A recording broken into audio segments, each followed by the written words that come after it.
Šajā videoklipā pastāstīšu, kas mums ir pašā sākumā jāizdara, lai mēs varētu vispār lietot e-pasta sistēmu.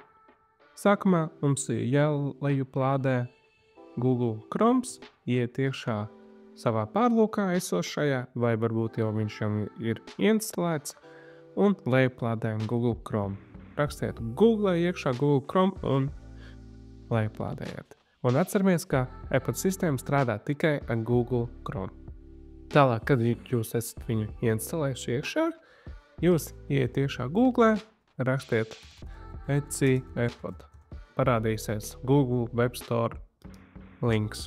Spiežiet, pievienot Chrome. Add extension. Un viss, tā mēs esam viņu ievietojuši iekšā. Tālāk jums jāiet iekšā Etsy un refrešojat lapu. Šeit jūs varat vienkārši reģistrēties, vai jūs gan jau esat pieregistrējušies sistēmā un logojieties iekšā. Un viss, skatieties tālāk, kā mēs nākamā video izveidosim sagatavu un pēc tam pašu sludinājumu.